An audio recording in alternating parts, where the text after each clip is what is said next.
ಇಲ್ಲಿ ಬಂದ ಕಾಲಕ್ಕೆ ನೀ ಆಡಿದ್ದೇನು ಆರೋಗ್ಯ ಸರಿ ಉಂಟು ಆ ಕಾರಣಕ್ಕಾಗಿ ಬಂದದ್ದು ಎನ್ನುವ ಹಾಗೆ. ಯಾರು ಹೇಳಿದ್ರು ನಿನಗೆ ಆರೋಗ್ಯ ಸರಿ ಉಂಟು ಎನ್ನುವ ಹಾಗೆ? ಒಮ್ಮೆ ಪರೀಕ್ಷೆ ಮಾಡಿಕೊಂಡು ಬಾ. ಅಲ್ಲದು ಹೋದ್ರೆ ನಿನ್ನ ಬುದ್ಧಿ ಪರೀಕ್ಷೆ ಮಾಡ್ಕೊಂಡು ಬರ್ಬೇಕು. ಏನ್ ತಪ್ಪಾಗಿದೆ? ಯಾರಲ್ಲಿ ಹೇಗೆ ಮಾತಾಡಬೇಕು ಆ ರೀತಿಯಾಗಿ ಮಾತಾಡ್ಬೇಕಿತ್ತು. ಆದ್ರೆ ನೀ ಮಾತಾಡಿದ್ದಿ ಹಾಗೆ. ಓ ಪಾಪದವರು ಯಾರು ಹಾಗಂತ ಅವ್ರ ಮೇಲೆ ತಪ್ಪಾಳಿಕೆ ಮಾಡ್ತೀಯ ನೀನು. ಪಾಪದವರು ಅಂತ ನಿನ್ಗಾಡ್ದವ್ರು ನೋಡಿದ್ರೆ ಗೊತ್ತಾಗುದಿಲ್ವ ಪಾಪದವರು? ನೋಡಿ ಸೌಮ್ಯ ಸ್ವಭಾವ ನೋಡಿದ್ರೆ ಯಾರು ಗೊತ್ತಾಗುದಿಲ್ಲ. ಹೊರ ಕಾಣುವುದಕ್ಕೆ ಚಂದ ಇರ್ತಾರೆ, ಒಳಗು ಹಾಗೆ ಇರ್ತಾರೆ. ಹೇಳಲಿಕ್ಕೆ ಆಗ್ತದ? ಇಲ್ಲಿಯವರೆಗಾಗಿ ಒಂದು ದಬ್ಬಾಳಿಕೆ ಮಾಡುವಂತಹ ಯೋಗ್ಯತೆ ನಿನಗೆ ಏನುಂಟು ಎನ್ನುವುದಾಗಿ ಕೇಳ್ತೇನೆ. ಏನಿಲ್ಲ. ಒಂದು ನಾಡಿನ ತುಂಡರಸ ನೀನಿದ್ದಿ, ಇಲ್ಲಿವರೆಗಾಗಿ ಬಂದು ಪಂಥವನ್ನ ಬದಲಾವಣೆ ಮಾಡಿದವ ನೀನಿದ್ದಿ. ನೀ ಅಂತ ಚಕ್ರವರ್ತಿಯ? ನೀ ಚಕ್ರವರ್ತಿ. ಒಂದು ನಾಡಿನ ಅರಸ ನಾನಿದ್ದೇನೆ. ಹೌದು, ನಾನು ಅರಸ ನೀನು ಅರಸ. ಆದ್ರೆ ನಾನು ಬಂದ ದೊಡ್ಡ ಅರಸ ನೀನು ಸಣ್ಣ ಅರಸ ಅಷ್ಟೇ. ಇಲ್ಲಿಗೆ ಬಂದ ಕಾಲಕ್ಕೆ ಗೌರವದಿಂದ ನಡೆದುಕೊಂಡವ ನಾನಿದ್ದೇನೆ. ನಾನು ಗೌರವ ವರ್ತಿದ್ದೇನೆ. ಮತ್ತೇನು ಮಾಡಿದ್ದಿ? ಅಹಂಕಾರದಿಂದ ವರ್ತಿಸಿದವನು. ಯಾವ್ದು ಅಹಂಕಾರ? ಮತ್ತೇನು? ಹೇಗೆ ಕಟ್ಟದವ? ನೀನು ಜನ ಪಂಥವನ್ನ ಬದಲು ಮಾಡುವಂತಹ ಯೋಗ್ಯತೆ ನಿನಗಿಲ್ಲ. ನಾನು ಬದಲು ಮಾಡಿದ್ದೇನೆ. ಅವ ಹೇಳಿದ್ದಾನೆ, ಹೂ ಹಾಕಿದ್ದಾನಲ್ಲ. ಅವ ಹೂ ಹಾಕ್ತಾನೆ. ಬದಲು ಮಾಡ್ಲಿಕ್ಕೆ ನೀ ಯಾವ ದೊಡ್ಡ ನಾಯಕ? ನಾವು ಬಂದದ್ದು ಯಾಕಾಗಿ? ವಿಕ್ರಮವನ್ನು ತೋರಿಸುವುದಕ್ಕೆ ಬೇಕಾಗಿ. ನಾನು ಬಂದದ್ದು ಅದಕ್ಕೆ. ನೀ ಹೇಳಿದ್ದೇನು ಪರಮ ರೂಪಾತಿಶಯಕ್ಕೆ ಮಾರು ಹೋಗುವವರು ಎನ್ನುವ ಹಾಗೆ ಮತ್ತೊಂದು ಪಂಥವನ್ನು ಇರಿಸಿದ್ದಿ. ಹೌದು. ನೀ ಚಂದ ಅಂತ ಯಾರು ಹೇಳಿದ್ದು? ನಿನ್ನ ಮುಖವನ್ನು ಒಮ್ಮೆ ಕನ್ನಡಿಯಲ್ಲಿ ನೀನು ನೋಡ್ಬೇಕಾಗಿ. ನಿಮ್ಮಲ್ಲಿ ಕನ್ನಡಿ ಇಲ್ವಾ? ನಮ್ಮನೆಲ್ಲ ಉಂಟು, ನಿಮ್ಮನೆ ಕನ್ನಡಿ ಇಲ್ಲ. ನಾನು ಚಂದ ಇಲ್ಲದೆ ಇದ್ರೆ ಸರಿ ಕಳು. ನಾನು ಚಂದ ಇಲ್ಲದೆ ಇದ್ರೆ ಪರಮ ಸೌಂದರ್ಯ ಅತಿಶಯಕ್ಕೆ ಎನ್ನುವ ಶಬ್ದ ಪ್ರಯೋಗ ಮಾಡ್ತಿದ್ದ ನಾನು. ನೋಡು, ಸರಿ ಉಂಟು ನಿನಗೆ. ಚಂದ ಇದ್ದಿ ಅಂತ ಮಾತಾಡ್ತಾ ಚಂದ ಇದ್ದ ಎಂಬ ಕಾರಣಕ್ಕಾಗಿ ನನಗೆ ಲಾಭ ಆಗ್ತದೆ ಎಂಬ ಕಾರಣಕ್ಕಾಗಿ ನಾನು ಸೇರಿಸಿದ್ದು. ನಿನ್ನ ಲಾಭಕ್ಕಾಗಿ ಅದಕ್ಕಾಗಿ ಹೇಳ್ತಾ ಇದ್ದೇನೆ. ನಮ್ಮಲ್ಲಿ ಇರುವುದು ಪರಾಕ್ರಮ. ಆ ಪರಾಕ್ರಮವನ್ನು ತೋರಿಸುವುದಕ್ಕೆ ಬೇಕಾಗಿ ಬಂದವರು. ನನ್ನಲ್ಲಿ ಪರಾಕ್ರಮ ಉಂಟು, ಸೌಂದರ್ಯ ಉಂಟು. ಬಹುಶಃ ನಿನ್ಗೆ ತಲೆ ಬಿಸಿ ಆಯ್ತು. ಸೌಂದರ್ಯಾತಿಶಯಕ್ಕಂತ ನೀವು ಸೇರ್ಪಡೆಗೊಳಿಸಿದೆ ಅಲ್ವೋ, ಹಾಗಾಗಿ ಇವಳು ನಮಗೆ ಸಿಗುವುದಿಲ್ಲ ಅಂತ ತಲೆ ಬಿಸಿ ಆಯ್ತು. ಹಾಗಾಗಿ ನೀವು ಮಾಡ್ತಾ ಇದ್ದಲ್ವ? ನಾ ಚಂದ ಇದ್ದೇನೆ. ಈ ಚಂದ ಇದ್ರೆ ನೀ ಹೇಳ್ಕೊಳ್ಬೇಕು, ಬಿಟ್ಟು ಉಳಿದವ್ರು ಒಪ್ಪಿಕೊಳ್ಳಿ. ಆದ್ರೆ ಈ ವೇದಿಕೆಯನ್ನು ಉಪಯೋಗಿಸಿಕೊಳ್ಳುವುದು ಯಾಕಾಗಿ? ಪರಾಕ್ರಮಕ್ಕಾಗಿ. ಏನು ಅಂತ ತೋರಿಸ್ತೇನೆ. ನೀನೆಂತದ ಈಗ ಮಾತನಾಡುವುದು ಹಾಗೆ ಮಾತಾಡಿದೆಯಲ್ಲ? ಅದೇ ಬೇರೆ ಇದೇ ಬೇರೆ. ಹಾಗೆ ಮಾತಾಡಿದ್ದೀನಿ ಹೇಳುವ. ಅದು ಇದ್ದವ ಅದು ಅದೇ ಇದು ಇದೆ. ಇದು ಮತ್ತೆ ಇದನ್ನು ನಾನು ಖಂಡಿತವಾಗಿಯೂ ಖಂಡಿಸ್ತೇನೆ. ಅಲ್ಲ ತಲೆ ಸಲ್ಲಿದ್ದವರೆಲ್ಲ ಪತ್ರ ಮಾಡಿದೆಯಲ್ಲ. ನಿನ್ನ ಮನಸ್ಸಿಗೆ ನೀನು ಮಾತ್ರ ಸುಂದರವಾಗಿರುವುದೇನು ಹಾಗೆ ಭಾವಿಸಿಕೊಂಡೆ ಪೃಥ್ವಿಗಳು. ಅಲ್ಲ ನೀ ಯಾರಂತ ಹೇಳಿದೆ? ಕಳಿಂಗದ ಗುಣಭದ್ರ ನಾಮಕ ನಾನು. ಮಧುಸೇನಲ್ಲ ಕೇಳಿಲ್ವಾ? ಕಳಿಂಗ ಗುಣಭದ್ರ ಅಂತ ಹೇಳಿದ್ರೆ ನಾನೇ. ಗುಣಭದ್ರ ಅವ್ರು ನಮ್ಮ ಅಪ್ಪಯ್ಯ. ನೀನು ಭದ್ರಸೇನ. ಭದ್ರಸೇನಪ್ಪಯ್ಯ.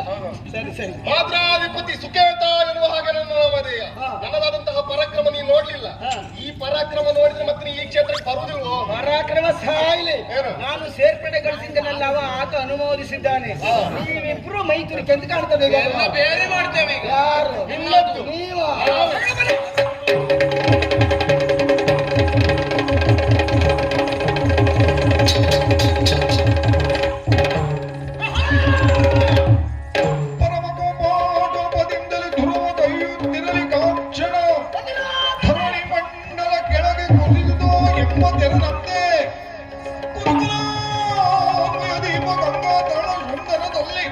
ನಡೆದರೆ ಕರವ ಜೋಡಿಸಿ ಸಕಲ ದಾರಿ ಬರಲ್ಲ ನಿಂತು.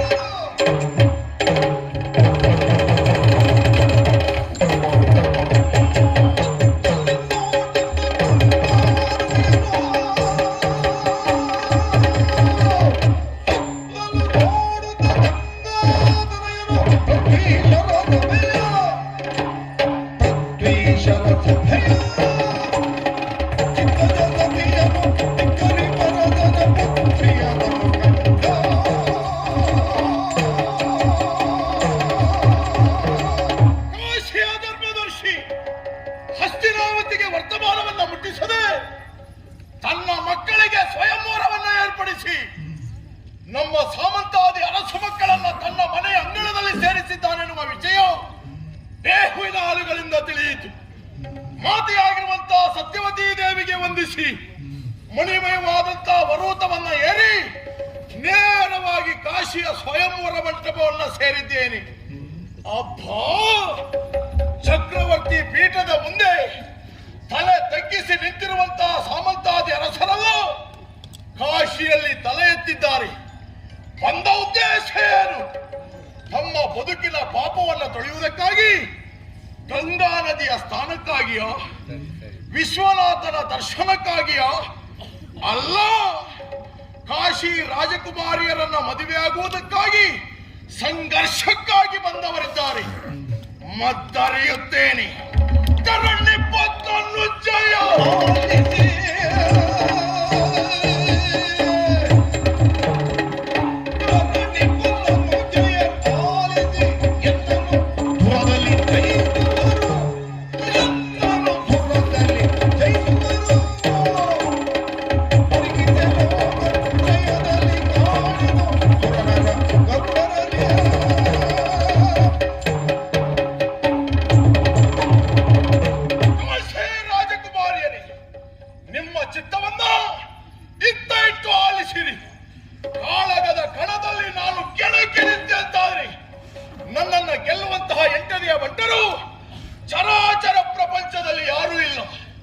ವಿದ್ಯಾಭ್ಯಾಸವನ್ನು ಮುಗಿಸಿ ಅರಮನೆಯನ್ನ ಸೇರುವ ಆ ಕಾಲಕ್ಕೆ ಆಡಿರುವಂತಹ ದೇವವಾಣಿ ಅದು. ಹಸ್ತಿನಾವತಿಯ ಮನೆಯ ಅಂಗಳದಲ್ಲಿ ನಿಂತು ಒಮ್ಮೆ ಬಿಲ್ಲನ್ನಷ್ಟೇ ಧರಿಸಿದರೆ ಸ್ವರ್ಗಲೋಕವೇ ಗಡಗಡನೆ ನಡುಗುತ್ತದೆ. ಅಂತಹ ಈ ಭೀಷ್ಮನಾಡುವಂತಹ ಮಾತಿನ ಮೇಲೆ ನಿಮಗೆ ವಿಶ್ವಾಸ ಇದ್ದರೆ ಎನ್ನಯ್ಯ ರಥವನ್ನು ತೊರೆಯಲಿ.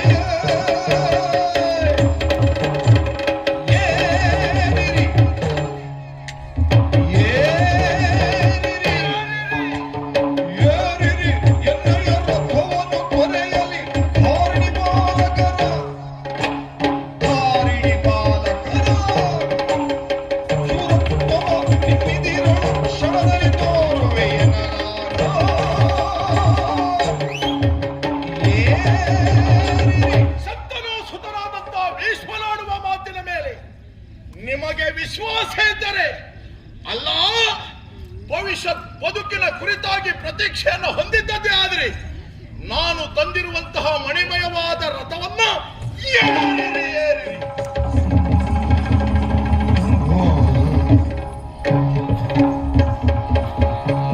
ಸುರತರಂಗಿಣಿಯ ಸುಕುಮಾರನಂತಕನಂತೆ ಪರಮರೋಧದುಳಿರಲು ಕಂಡು ಕಾಶೀಶ ಧರಣಿಯೊಳು ಕೊಡಮಟ್ಟು ನಡನಡುಗಿ ಭಯದೊಳಗೆ ಭಯದೊಳಗೆ ನಡನಡುಗಿ ಧರಣಿಯೊಳು ಕೊಡಮಟ್ಟು ನಡನಡುಗಿ ಭಯದೊಳಗೆ ಕರುಣನಿಧಿ ಬಿನ್ನಪವ ಅವತರಿಸಬೇಕು.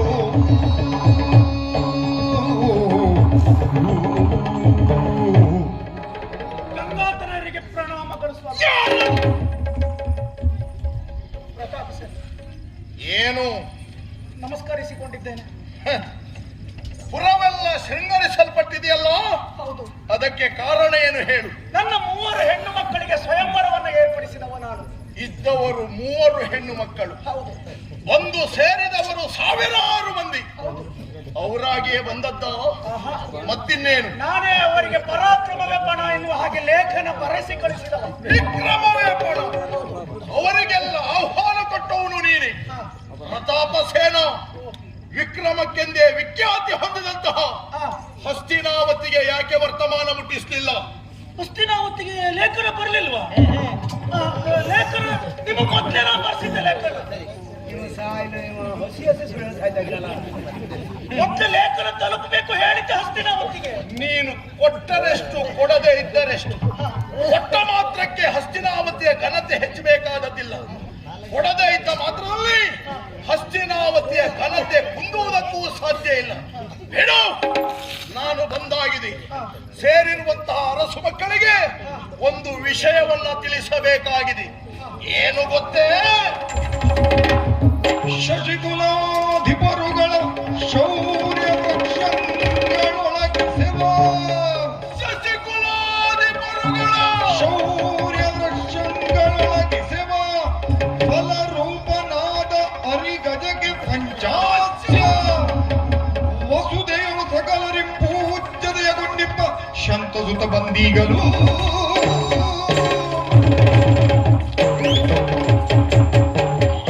ವಸುಮತೀಶನ ಸಭೆಯ ಮಧ್ಯದಲ್ಲಿ ವಸುಮತೀಶರ ಸಭೆಯ ಮಧ್ಯದಲ್ಲಿ ಕುಳ್ಳಿರ್ಪ ಶಶಿಮುಖಿಯರಂ ಎನ್ನ ಪುರ ಕೊಯ್ವೆ ಈ ಕ್ಷಣದಿ ಅಸಮ ವಿಕ್ರಮಿಗಳೆಲ್ಲರೂ ಜಯಿಸಬಹುದೆಂದು ಹರಿನಾದನು ಕೈದರು.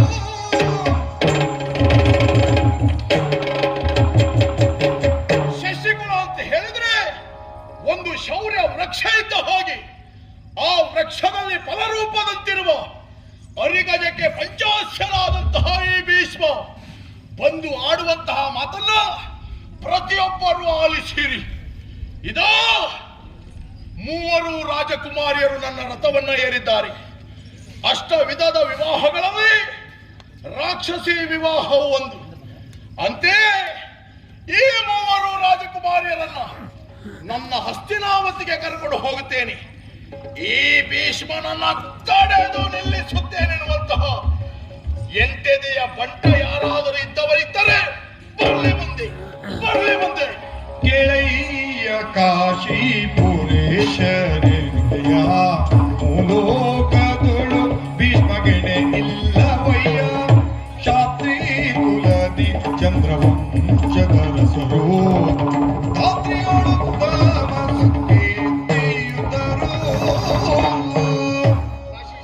ರಾಜಕುಮಾರರೇ, ನಾವು ಆಡುವಂತಹ ಮಾತನ್ನ ಪ್ರೀತಿಯಿಂದ ಆಲಿಸಬೇಕು, ಹಾಗೆಯೇ ಪಾಲಿಸಬೇಕು. 3 ಲೋಕದಲ್ಲಿಯೂ ಭೀಷ್ಮಾಚಾರ್ಯರಿಗೆ ಸರಿಸಾಟಿ ಯಾರೂ ಇಲ್ಲ. ಹಸ್ತಿನಾವತಿಯ ಮೇಲೆ ಅಭಿಮಾನ ಉಂಟು, ಭೀಷ್ಮಾಚಾರ್ಯರ ಮೇಲೆ ಗೌರವ ಉಂಟು. ಹಾಗಾಗಿ ಸಮಸ್ತ ಧರಣಿ ಪಾಲಕರ ಪರವಾಗಿ ನಾನು ಆಡುವಂತಹ ಮಾತು, 3 ಮಂದಿ ಹೆಣ್ಣು ಮಕ್ಕಳನ್ನ ಇವರೊಂದಿಗೆ ಕಳುಹಿಕೊಡುವುದಕ್ಕೆ ನಮ್ಮ ಸಂಪೂರ್ಣ ಅಭಿಪ್ರಾಯ ಉಂಟು.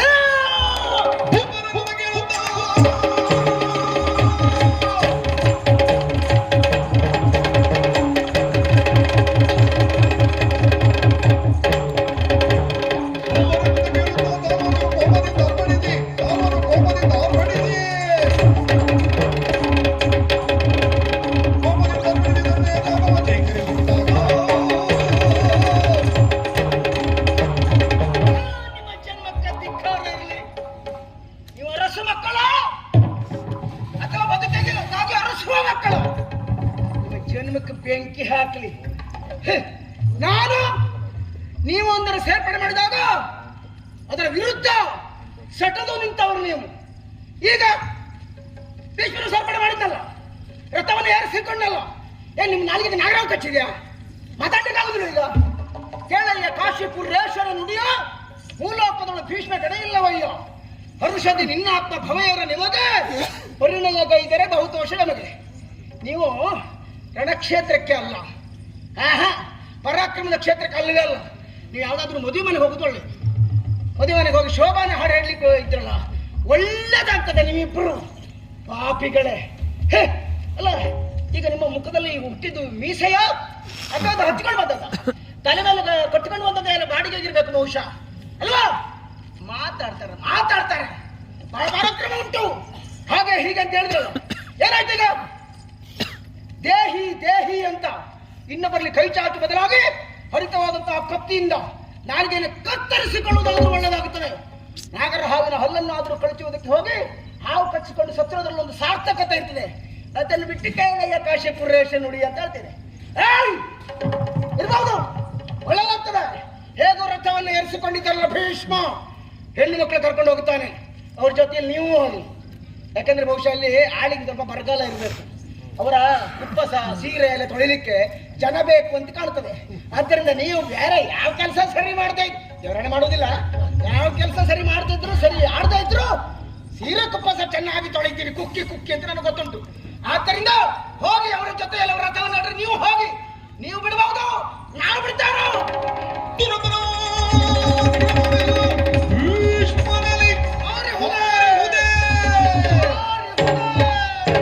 ದುರಪರಾಕ್ರಮ ಎಲ್ಲ ಭೀಷ್ಮನಲ್ಲಿ.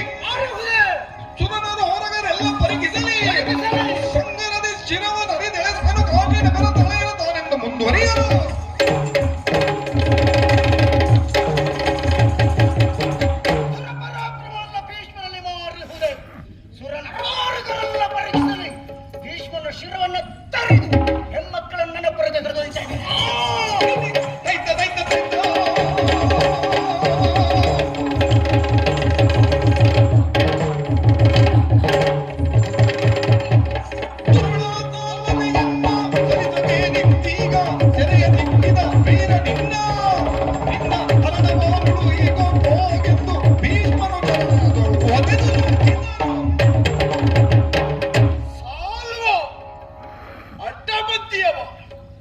ಹೋದಲ್ಲೆಲ್ಲೂ ಮನ್ನಣೆ ಸಿಗುವುದಿಲ್ಲ. ಆಗ ಆದರೂ ಹಾರಿಸುವುದೊಂದು ಬಿಡಬೇಡ. ಅಬ್ಬಬ್ಬಬ್ಬಬ್ಬಬ್ಬಬ್ಬ, ನಾಲಿಗೆ ತಿರುಗಿಸಿದಾಕ್ಷಣ ಮಾತು ಅಂತ ಆಗುವುದಿಲ್ಲ. ವ್ಯವಸ್ಥೆ ತಪ್ಪಿ ಆಡಿದರೆ ಅದನ್ನ ಬೊಗಳುವುದು ಅಂತಾಗುತ್ತದೆ. ಮಾತು ಮನ ಸಂಸ್ಕಾರದ ಪ್ರತೀಕವಂತೆ ನಿನ್ನ ಸಂಸ್ಕಾರವನ್ನ ನಿನ್ನ ನಾಲಿಗೆ ಹೇಳಿತು. ಪಾಪಿ, ದುರಪರಾಕ್ರಮವೆಲ್ಲ ಭೀಷ್ಮನಲ್ಲಿ ಮಾರಿಹುದೇ, ಭೀಷ್ಮನಿಗಲ್ಲದೆ ಇನ್ಯಾರಿಗೆ ಮಾರಿಹುದು? ಏಯ್, ಕೈ ಸೋತಿರುವಂತಹ ನಿನ್ನ ರುಂಡಮುಂಡವನ್ನ ಪ್ರತ್ಯೇಕ ಮಾಡಬಹುದು. ಹಾಗೆ ಮಾಡಿದ್ರೆ ನನಗೂ ನಿನಗೂ ಯಾವುದೇ ವ್ಯತ್ಯಾಸ ಇಲ್ಲ ಅಂತಾಗುತ್ತದೆ. ಏಯ್, ನನ್ನ ಔದಾರ್ಯದ ಭಿಕ್ಷೆ ಇದು, ಹಾಗೆ ಬದುಕಿಕೋ. ನಿನ್ನ ಜನ್ಮಕ್ಕಿಷ್ಟು ಬಹಳ ಮಾತಾಡ್ತಿ, ಅಹಂಕಾರದ ಮಾತನಾಡುವುದಕ್ಕೆ ಮುಂದಾಗಿದ್ದಿ, ಏನೋ ಪಂಥವನ್ನು ಬದಲು ಮಾಡಿದ್ದಿ. ಚಂದ ಚಂದ ಎನ್ನುವ ಹಾಗೆ ಬಾಯಿ ಮಾಡ್ಕೊಳ್ತಿದ್ದಿ. ಎಲ್ಲ ಹೋಯ್ತಾ ನಿನ್ನ ಚಂದ? ಆ ಮಣ್ಣಲ್ಲಿ ಎಲ್ಲ ಮಾರು ಹೋಯ್ತು ಚಂದ. ಅಲ್ಲದೆ ಹೋದ್ರೆ ಕಟ್ಟಿದ್ದೋ ಇಟ್ಟಿದ್ದೋ ಎನ್ನುವ ಹಾಗೆ ಆಡ್ತಾ ಇದ್ದಿ. ನಾವು ಕಟ್ಟಿದ್ದಿರಬಹುದು ಅಥವಾ ಇಟ್ಟಿದ್ದೂ ಇರಬಹುದು. ನೀ ಕಟ್ಟಿದ್ದಕ್ಕೆ ಬಾಡಿಗೆ ಕೊಡ್ಲಿಕ್ಕೆ ನಿನ್ನಲ್ಲಿ ಹಣ ಉಂಟಾ? ಹಣ ಇಲ್ಲ ಅಂತ ಆದ್ರೆ ಆ ಕಡೆಯಲ್ಲಿ ಬಾ, ನಾನು ನಿನಗೆ ಸಾಲವನ್ನು ಕೊಡ್ತೇನೆ. ಏನು, ಬಟ್ಟೆ ತೊಳಿಲಿಕ್ಕೆ ಹೋಗ್ಬೇಕು, ಬಟ್ಟೆ ತೊಳೆಯುವುದಕ್ಕೆ ನಾವು ಹೋಗ್ತೇವೆ. ಆದ್ರೆ ನೀರೇ ತುಪ್ಪದಕ್ಕೊಂದು ಒಳ್ಳೆ ಜನ ಬೇಕಾಗ್ತದೆ. ಅದಕ್ಕೆ ನೀ ಗಟ್ಟಿ ಜನ ಎನ್ನುವ ಹಾಗೆ ಭಾವಿಸಿದ್ದೇವೆ. ಎಲ್ಲ ಮುಗಿಸ್ಕೊಂಡು ಬಾ, ನಾವು ಆ ಕಡೆ ಕಾಯ್ತಾ ಇರ್ತೇವೆ. ಇಲ್ಲಿ ನೋಡು ಮಾತಾಡ, ಮುಂದವಾಗ ಬಹಳ ಬಹಳ ಬೀರುವುದಕ್ಕೆ ಮುಂದಾದ್ಯ. ಅಜಗರ ಸಂತಾನದವನೇ, ತಲೆ ಕೆಳಗೆ ಹಾಕೊಂಡು ಬಿದ್ದಿದ್ದಿ. ನಿನ್ನಲ್ಲಿ ಬಂದಂತ ಅವಸರ ನೋಡಿದ್ರೆ ಇಲ್ಲಿ ಏನೋ ಬಹಳ ದೊಡ್ಡ ಪ್ರಕರಣ ಮಾಡ್ತೀಯ ಎನ್ನುವ ಹಾಗೆ ನಾವು ಭಾವಿಸಿಕೊಂಡದ್ದು. ನಿನ್ನ ಹಣೆ ಬರಕ್ಕೆ ಬೆಂಕಿ ಹಾಕ್ಲಿಕ್ಕೆ ನಿನ್ನ ಮುಖದ ಮೇಲೆ ಇದ್ದದ್ದು ಎಂತದ್ದು ಮೀಸೆಯ. ಅಬ್ಬಾ, ಮೀಸೆ ಕುರಿತಾಗಿ ಅದೆಷ್ಟು ಮಾತನಾಡೋದಕ್ಕೆ ಮುಂದಾಗ್ತಾ ಇದ್ದಿ. ನಮ್ಮನ್ನ ಬಂಡರ ಸಾಲಿಗೆ ಸೇರಿಸೋದಕ್ಕೆ ಮುಂದಾಗ್ತಾ ಇದ್ದಿ. ನಾಚಿಕೆ ಆಗ್ಬೇಕು ನಿನ್ನ ಜನ್ಮಕ್ಕೆ. ಕೆಳಗೆ ಮುಖ ಅಡಿ ಮಾಡಿ ಬಿದ್ದಿದ್ರು ಮೀಸೆ ಮಣ್ಣಾಗುದಿಲ್ಲ ಎನ್ನುವ ಸಂತಾನದವ ನೀನು.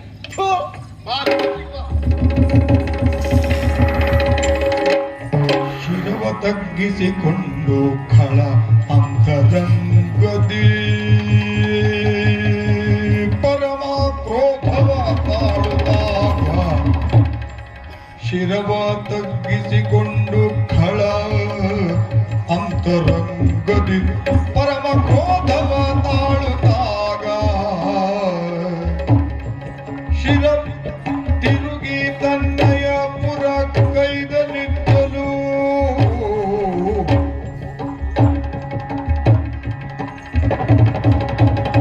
ತಿರುಗಿ ತನ್ನಯ ಪುರ ಕೈದ ನಿಂತಲು ಸರ್ವ ಧರಣಿ ಬಾಲರು ಕೊಂಡಾಡಿದರು.